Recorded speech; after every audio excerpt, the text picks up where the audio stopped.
જય ગુરુદેવ. આમ તો મારે અભિપ્રાય બધો લખીને તૈયાર કરવાનો હતો, ઓફિસમાં હું બેસવાનો હતો એક દિવસ, પણ તમે અચાનક જ આ જવાબ કીધો એટલે જેટલું મને યાદ રહેશે એટલું હું તમને કહું છું.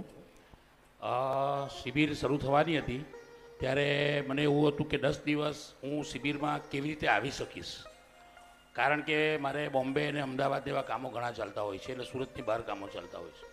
હવે બધું યોગાનું યોગ એવું થયું કે મારે 10 દિવસ સુરતમાં જ રહેવાનું થયું, એટલે હું 10 દિવસ શિબિર એટેન્ડ કરી શકવાનો.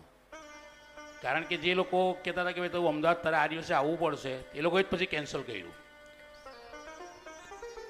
બીજું, સવારે લગભગ હું 3 વાગ્યાનો એલાર્મ મૂકતો હતો અને મારા વાઈફને બી કહેતો હતો કે ભાઈ 3 વાગે તારે મને તારામાં બી એલાર્મ મૂકવાનું, કારણ કે કોઈક બેમાંથી એક જે ખરા કોઈક એલાર્મ મિસ થઈ જાય, પણ કોઈ દિવસ એવું જરૂર જ નથી પડ્યું કે એલાર્મ પહેલાં જ હું ઉઠી ગયો છું. આખા દિવસમાં જે પણ કામો ધાર્યા હતા તે બધા કામો લગભગ પતી જાય. કોઈકની પાસે ઊંચા અવાજે વાત કરવાની જરૂર જેવું લાગતું હતું તે પણ નોર્મલ અવાજમાં જ વાત કરીને પતી જાય. આપણી શિબિર 2 તારીખે ચાલુ થઈ.